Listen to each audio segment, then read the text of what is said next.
오늘 우리가 33장 거의 전체를 다 봐야 되지만 우리가 요약해서 1절부터 6절까지 보겠습니다. 출애굽기 33장 1절에서 6절입니다. 우리 교독하겠습니다. 여호와께서 모세에게 이르시되 너는 내가 애굽 땅에서 인도하여 낸 내 백성과 함께 여기를 떠나서 내가 아브라함과 이삭과 야곱에게 맹세하여 내 자손에게 주기로 한 그 땅으로 올라가라.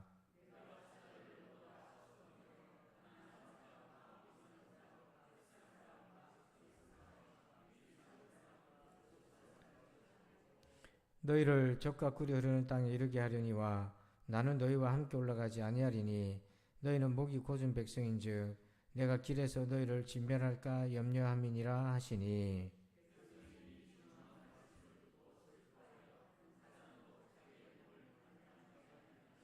여호와께서 모세에게 이르시기를 이스라엘 자손에게 이르라 너희는 목이 고준 백성인즉 내가 한순간이라도 너희 가운데 이르면 너희를 진멸하리니 너희는 장신구를 떼어내라 그리하면 내가 너희에게 어떻게 할 것인지 정하겠노라 하셨음이라. 이스라엘 자손이 호렙산에서부터 그들의 장신구를 떼어내니라. 아멘. 자, 오늘 제목을 같이 읽어봅시다. 시작. 여러분 요즘 새벽에 이제 사울과 다윗의 이야기를 살펴보고 있는데 사울과 다윗의 결정적인 차이가 있습니다. 그게 뭐냐면 사울은 하나님이 자기를 떠난다는 사실 몇 차례 경고를 했거든요. 그러니까 하나님이 자기를 떠난다는 사실에 대해서 그걸 충격을 받거나 심각하게 받아들이지 않아요. 근데 반면에 다윗은 그것이 가장 자기에게 소중한 것이었어요. 하나님 나와 함께 하신 것. 그래서 하나님의 임재에 대한 그 갈망, 그것이 가장 중요하다고 여기는 것. 다윗에게는 그런 태도가 있었고 사울에게는 그거 별로 중요하지 않았어요. 현실적으로 싸움 잘하는 장수를 수집하기 시작하고 현실적으로 여러 가지 문제를 풀어가려는데 혈안이 되어 있었던 거죠. 자, 이렇게 오늘 우리 성도들의 삶도 사울과 다윗의 길로 양갈래로 가는 경우가 많습니다. 하나님의 임재하심에 대해서는 그렇게 중요하게 여기지 않아요. 현실 세상에서 어떻게 사느냐에 우리가 많이 심취해져 있는 거죠. 하지만 다윗처럼 다윗은 현실에 무시한 게 아닙니다. 현실에서도 열심히 전쟁하고 싸우고 자기 할 일을 충실히 다 하죠. 그러나 그 힘이 어디서부터 왔느냐면 그가 가지고 있는 군대나 군사나 말이나 이런 것이 아니라 바로 하나님으로부터 그 힘을 가져왔던 사람이라는 거죠. 그래서 하나님이 지금 광야에서 이스라엘 백성들을 훈련시키는데 바로 이렇게 하나님의 임재가 그들에게 얼마나 중요한지를 오늘 이 광야길을 통해 훈련을 시킵니다. 자, 4절 말씀 한번 보십시다. 처음으로 등장하는 단어가 하나 나옵니다. 자, 4절입니다. 시작. 백성이 이 준엄한 말씀을 듣고 슬퍼하여 한 사람도 자기의 몸을 단장하지 아니하니. 자, 이스라엘 백성들이 뭐 했다고 되어 있습니까? 감정적으로 슬퍼했습니다. 여기 슬픔이라는 것이 이스라엘 백성들에게 처음 나타나는 그런 단어예요. 여기서 슬픔은 뭐냐면 우는 겁니다. 애통해하고 우는 거예요. 가슴을 찢고 애통해하고 우는 겁니다. 이건 단지 회개랑은 조금 다른 결입니다. 슬픔 가운데 있는 거예요.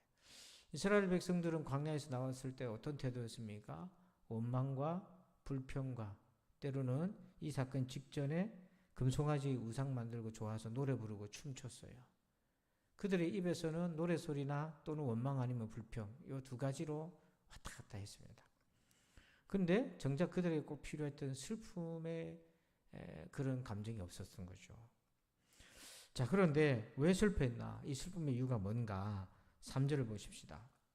3절에 보면 너희를 적과 꿀이 흐르는 땅에 이르게 하려니와 나는 너희와 함께 올라가지 아니하리니 너희는 목이 고준 백성인즉 내가 길에서 너희를 진멸할까 염려함이니라 하시니. 아멘. 자, 무엇 때문에 이들이 슬퍼했다고 되어 있습니까? 3절 앞에 보니까 너희를 적과 꿀이 흐르는 땅으로 이르게 하려니와 그러나 나는 너희와 뭐예요? 함께 올라가지 않겠다 이렇게 얘기해요. 하나님이 함께 가지 않겠다라고 얘기합니다. 하나님이 스스로 임재를 거부하시는 거죠.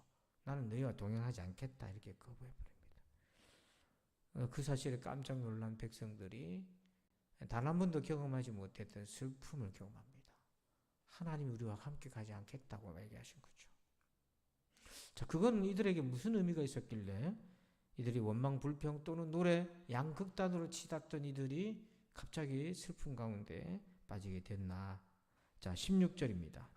하나님의 동행의 의미가 그들에게 어떤 메시지인지 16절에 한번 읽어볼까요? 시작. 나와 주의 백성이 주의 목전에 은총을 입은 줄을 무엇으로 알리까? 주께서 우리와 함께 행하심으로 나와 주의 백성을 천한 만민 중에 구별하심이 아니니까. 자, 여기 보니까 왜 이들은 이 하나님 임재에 대해서 이렇게 놀랬습니까? 거절하시는 거에 대해서. 16절 앞에 보니까 나와 주의 백성이, 모세와 주의 백성이 주의 목전에서 은총을 입은 줄을 무엇으로 우리가 알 수 있습니까? 그랬더니 뭡니까? 주께서 우리와 뭐예요?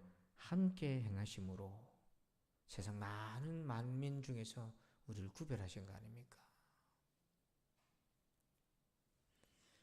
그러니까 하나님의 임재가 왜 중요하냐면 우리가 안 믿는 사람하고 우리하고 구별된 게 뭡니까? 하나님 앞에 우리가 은혜 받은 게 뭡니까? 하나님이 우리랑 동행하시는 거잖아요. 이게 만민과의 구별점이죠. 이걸 더 이상 하나님이 안 하시겠다는 거예요. 제대로 정신이 박힌 사람은 이런 얘기 들으면은 그냥 있을 수가 없는 거죠. 그래서 참 두려웁니다. 여기가 참 두려운 포인트인데 하나님이 우리 인생에 나는 더 이상 너희와 함께하지 않겠다라고 말씀하신다면 어떻게 견딜 수 있을까? 근데 이들에게는 사실은 사울 같은 측면이 있었어요. 하나님 임재 별 관심 없고 이들이 원하는 것만 충족되면 됐던 거죠. 그래서 사실 이 두 가지가 이들에게는 충족이 될 거라고 주님 말씀하셨어요. 그 두 가지가 뭐냐면 2절 보십시다. 2절을 같이 한번 읽어봅시다. 시작. 내가 사자를 너보다 앞서 보내어 가나안 사람과 아모리 사람과 헷 사람과 브리스 사람과 휘 사람과 여부스 사람을 쫓아내고 하나님이 함께 가지 않지만 대신에 가나안 땅에 있는 부족들을 2절 끝에 보면 쫓아내어 줄 것이다. 즉 승리는 하게 해줄 것이다. 자, 이게 이제 이스라엘에게는 가장 큰 기대치 중에 하나였거든요. 승리하는 거. 그래서 우리 현실 세계 논리에서 보면 우리가 하는 것들이 성취되고 성공하고 그런 거예요. 또 3절에 보십시다. 3절에 보면 너희를 젖과 꿀이 흐르는 땅에 이르게 하려니와. 자, 어디로 갑니까? 젖과 꿀이 흐르는 땅에는 도착하게 될 거다. 그 출애굽에서 광야를 지나서 젖과 꿀이 흐르는 목적이 있는 그 땅에는 목적을 성취하게 해줄 것이다. 하나님이 이 두 가지는 보장을 하셨어요. 전쟁에서 이기게 해줄 것이고 젖과 꿀이 흐르는 땅에는 도착하게 해줄 것이다. 하지만 나는 너희와 함께 하지 않을 것이다. 이스라엘은 그전에는 이 두 가지만 있으면 만족했던 사울 같은 사람들이었어요.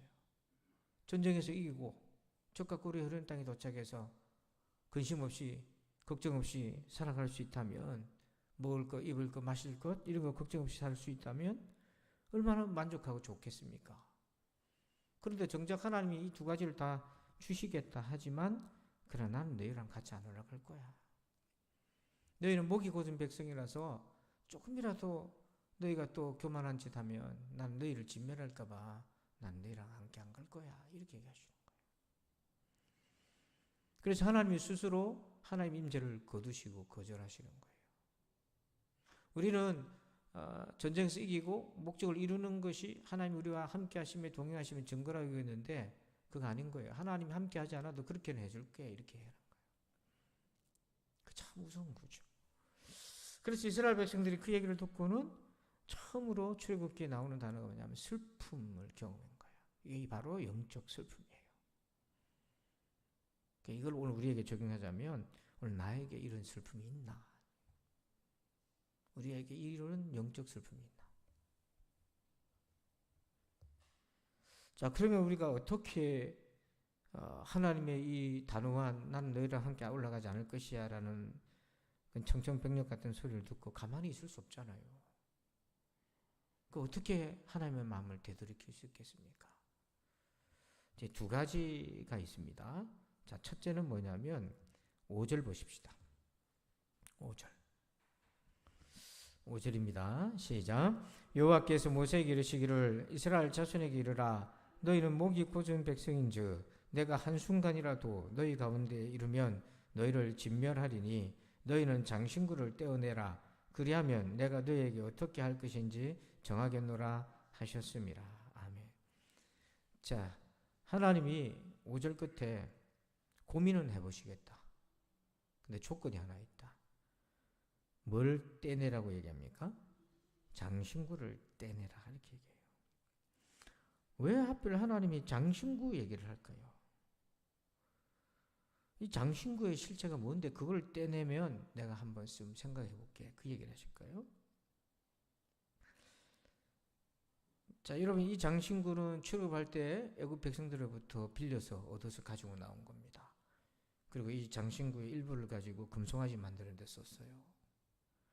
근데 이제 이 장신구라고 하는 단어는 어떤 의미가 있냐면 히브리어 단어 중에 이거 히브리어로 아디라고 하고 히브리어로 쓰는데 거기에는 어떤 뜻이 있냐면 우리가 흔히 아는 장신구라는 뜻도 있는데 입이라는 뜻도 있어요. 그래서 이 장신구가 쓰여진 구절이 하나 있는데요. 시편 32편 9절이에요. 화면을 보시고 한번 읽어봅시다. 시작.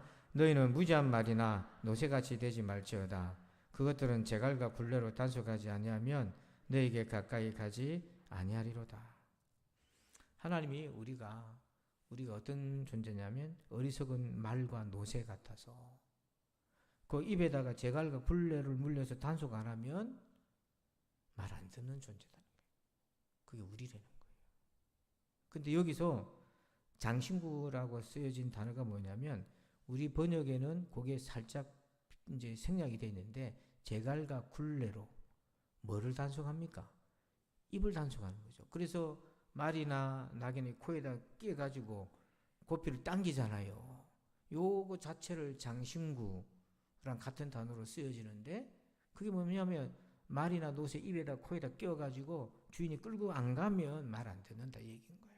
근데 문제는 너희에게 장신구를 떼내라. 몸에 붙어 있는 거잖아요.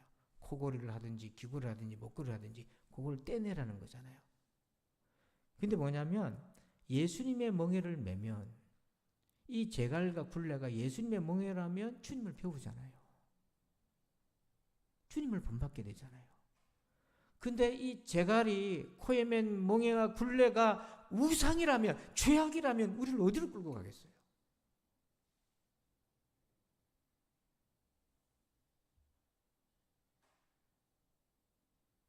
우리를 어디로 끌고 가겠어요? 그래서 지금 이스라엘 백성들이 코에다 코골이를 하고 장신구를 붙여놓고 모세가 하나님 앞에 기도하러 올라간 사이에 밑에서 우상 만들고 불안해가지고 내일 일이 불안해가지고 우리 이 광야에서 구하되는 거 아니냐 빨리 아론을 부추겨가지고 우상 만들려고 그러고 아론도 같이 맞장구 쳐가지고 만들어 놓고 자기들끼리 잔치하고 춤추고 노래 부르고 그러고 있었던 거 아니에요. 그게 뭐냐면 장신구에 깨어가지고 우상에게 끌려다니는 거예요. 그거 떼내라는 거예요. 철저하게 회개해야 된다. 이거는요, 야곱이 그 외삼촌 라반의 집에 가고 20년 있다가 나오잖아요. 나와서 고향으로 오는 과정에 무슨 일을 만나면 딸 디나가 세겜 사람 하몰의 아들한테 못쓸 짓을 당해요. 그래서 이 디나의 오빠들과 이 형제들이 화가 나서 이 세겜 사람들 남자들 다 죽여버립니다. 거짓말로 할례 받아야 할례 안 받은 백성한테는 시집 못 보낸다. 할례 받아라. 그럼 할례 받으면 남자들 움직이지 못하니까 그때 가가지고 다 죽여버려요. 이게 소문이 나니까 야곱이 놀랐어요. 공공의 적이 돼버린 거예요. 그 지역에. 그래서 야곱이 우리 다 망했다 하고 있을 때 그때 야곱이 3절 보십시다. 35장 3절과 4절 한번 읽어볼까요? 시작. 우리가 일어나 베들로 올라가자. 내 환난 날에 내게 응답하시며 내가 가는 길에서 나와 함께 하신 하나님께 내가 거기서 제단을 쌓으려 하노라 하며 그들이 자기 손에 있는 모든 이방 신상들과 자기 귀에 있는 귀고리들을 야곱에게 주는지라. 야곱이 그것들을 세겜 근처 상수리 나무 아래에 묻고. 근데 갑자기 왜 그 야곱의 가족들이 일행들이 거기에 이방 신상과 귀고리를 다 야곱에 줘서 세겜 근처 상수리 나무 아래에 묻었습니까? 하나님 앞에 가는데 성결해야 된다고. 그래야 하나님이 혹 들어주실까 살려주실까. 그래서 야곱이 자기 가족 안에 있는 우상과 더러운 것들을 다 해서 나무 밑에다 다 삽겨요. 이게 뭐냐면 오늘 오전의 말씀처럼 너희 장신구를 떼내라. 그리하면 내가 너희에게 어떻게 할지를 내가 정하겠다. 생각을 해보겠다. 그 얘기인 거죠. 첫 번째 하나님 이걸 요구하신 거예요. 우리가 다윗의 길을 걸으려면 첫 번째 성결해야 되는 거죠. 두 번째는 뭐냐? 14절 보십시오. 14절.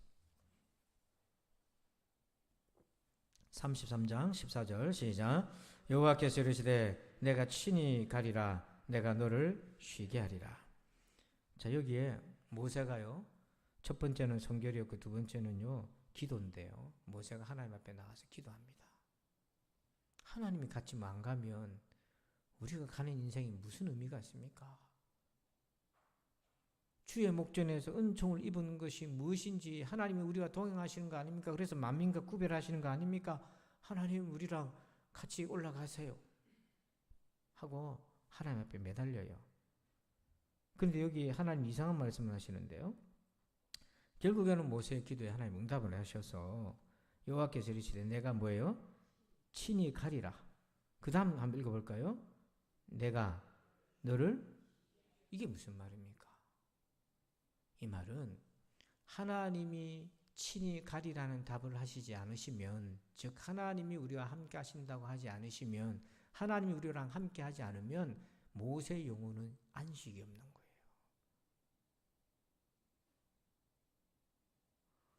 여러분 그런 거 있죠? 몸은 편해도 마음은 막 힘든 거 있잖아요. 근심이 꽉 차고 막 그런 수도 있죠. 어거스틴은 아주 유명한 말을 했잖아요. 하나님이 우리에게 안식을 주시기 전까지는 우리가 도무지 쉴 수 없습니다. 그 얘기를 하는 거예요. 그러니까 모세가 하나님이 함께 하시지 않으면 내가 어떻게 이렇게 버틸 수 있나. 그래서 하나님 앞에 엎드려서 기도하는 거죠. 그러니까 하나님이 그걸 너무 측은히 여기고 불쌍히 여기셔서 그래 알았다. 내가 함께 갈게. 그래 넌 그만 쉬어라 이제. 마음을 좀 쉬어. 너무 대다. 그렇게 얘기하신 거예요. 우리에게 필요한 마음이 바로 이 모세의 쉼 없는 마음. 하나님이 함께하지 않으면 쉼이 없는 마음, 안식이 없는 마음. 그래서 그게 너무 슬프고 괴롭고 애통한 거. 이거 잃어버리면 사울의 길로 가는 거예요. 하나님이 뭐 나를 버렸든지 말든지 나는 내 힘으로 왕권을 유지하고 내 인생 유지하고 살아갈 거고, 요나단한테 내 왕자 물려줄 거고, 다윗은 하나님의 사람이 아니라 내 앞길 가로막는 적이다. 저거 없애야 된다. 그래야 문제가 해결된다. 이런 식의 늪에 빠지는 거죠. 근데 다윗은 몸부림치잖아요. 사울을 2번이나 죽일 기회가 있었는데 안 하잖아요. 왜요? 하나님이 떠나실까 봐. 하나님이 함께하지 않으실까 봐. 자기도 사울처럼 될까 봐. 그러니까 여러분, 우리도 모세같이 쉴 수 없는 마음이 필요한 거예요. 하나님이 나랑 함께하는지 안 하는지도 모르는데 그냥 자기 신앙이 도취돼가지고 노래나 부르고 춤이나 추고 우상단지 만들어 놓고 그러고 있는 거면 얼마나 하나님 보실 때 기가 차겠어요?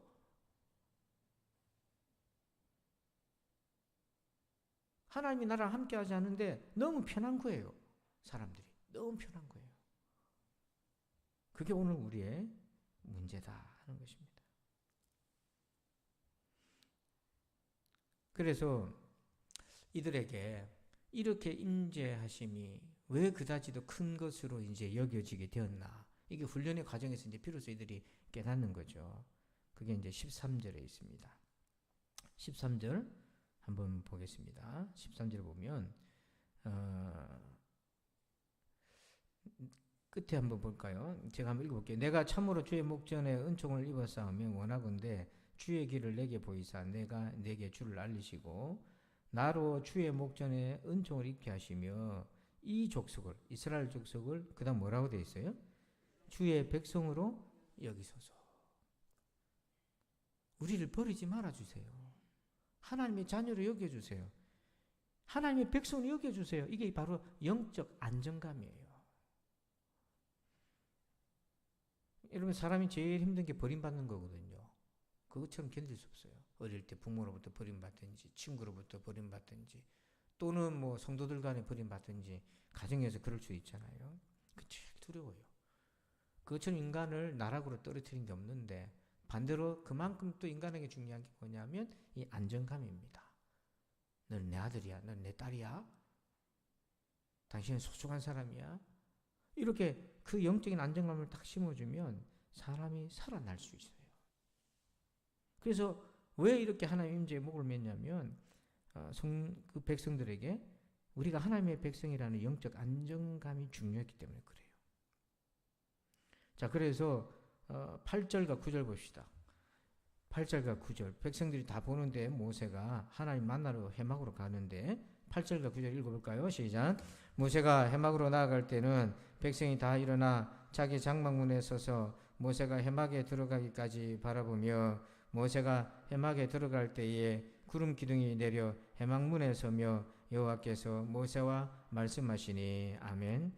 자, 8절에 모세가 해막으로 갈 때 백성들이 다 일어나서 자기 텐트, 자기 천막 앞에서 모세가 해막에 들어가는 걸 다 보고 있었어요. 그러면서 9절에 뭐도 봤냐면 모세가 해막에 들어갈 때 뭐가 내렸다고 되어 있습니까? 구름 기둥. 이게 뭐냐면 하나님이 임재하시는 거를 구름으로 상징화한 거죠. 하나님이 임재하신 걸 봤어요. 그거를 백성들이 각기 자기 천막 앞에서 지켜봤습니다. 모세 해막이 다 볼 수 있도록 다 보였거든요. 하나님의 해막이. 그래서 그걸 보면서 모세가 들어간 걸 지켜보고 하나님이 거기 임하신 걸 봤는 거예요. 그걸 통해서 백성들은 뭘 봤냐면 하나님 우리와 함께 하신다는 영적인 안정감을 가졌어요. 그게 너무 소중한 거예요. 여러분 왜냐하면 지금 이스라엘이 광야를 지나가고 있잖아요.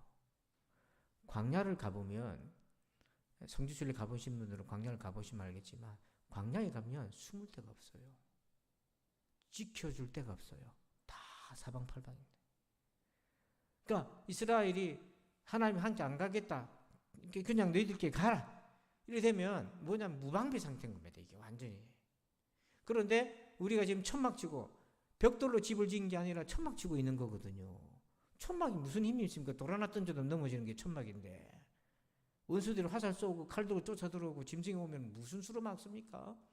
근데 거기에 하나님 임하신 걸 보면서 백성들이 그런 두려움들을 이겨나가는 거예요. 우리 인생이라는 게 막 천막 같은 거예요.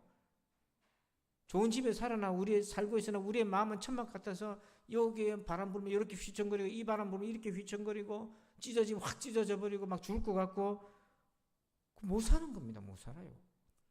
근데 모세가 해막으로 갈 때 하나님의 구름 기둥이 딱 임한 걸 보면서 이스라엘 백성들이 누가 우리와 함께하고 계시다는 걸 아는 겁니까? 하나님 나랑 우리랑 함께 계시다.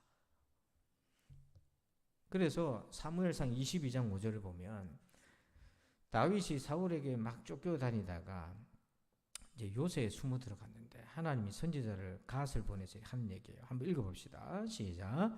선지자 갓이 다윗에게 이르되 너는 이 요새에 있지 말고 떠나 유다 땅으로 들어가라. 다윗이 떠나 헤렛 수풀에 이르니라. 아멘. 이때 이제 앞에 어떤 내용이 있었냐면 다윗이 이제 드디어 아들람 굴에서 하나님을 만나고 400명이 모여들었어요. 그때부터 이제 기도라는 게 그의 인생에서 나와요. 그래서 부모님도 왔어요. 사울에게 죽을 것 같아서 부모님들이 다윗을 찾아왔어요. 그래서 다윗이 부모님 때문에 발목 잡히면 안 되니까 모압 왕에게 친분이 있었어요.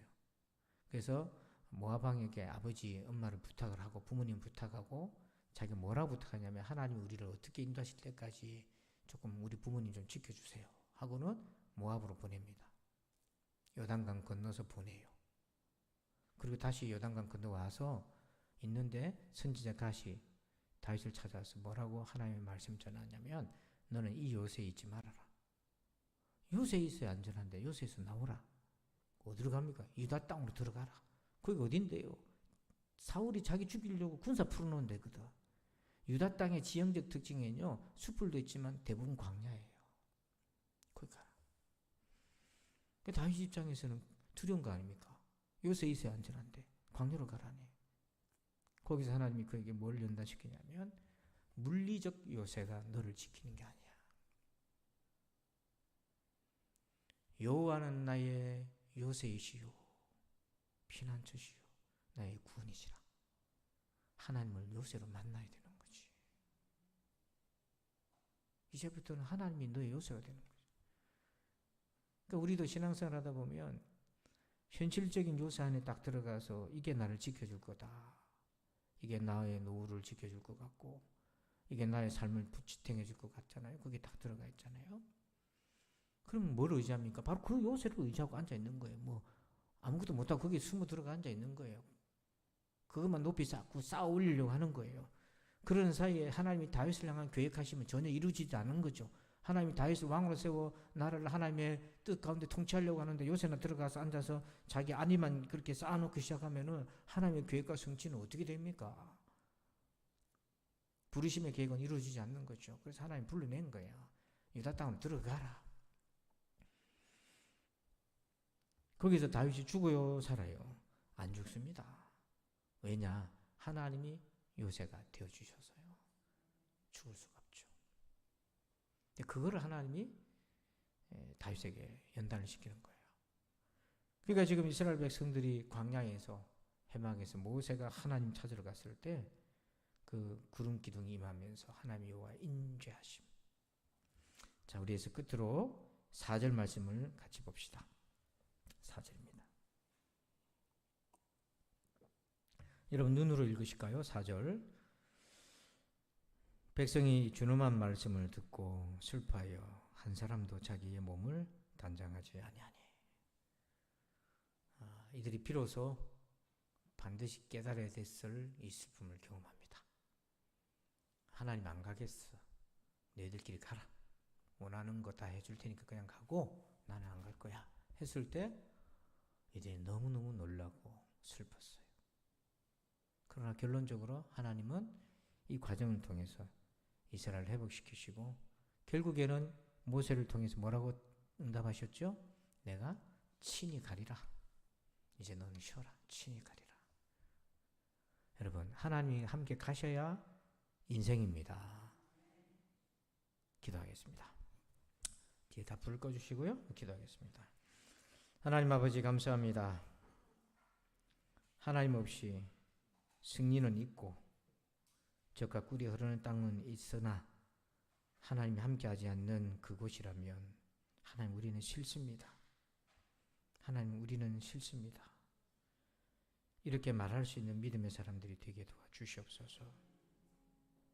하나님 우리 사울의 길을 걷지 않게 하시고 다윗의 길을 걸어갈 수 있도록 도와주시옵소서. 오늘 이 말씀을 통해 우리 모든 성도들이 각자 자기 심령을 잘 조명하여서 주의 세미한 음성을 듣게 하시옵소서. 감사합니다 주님.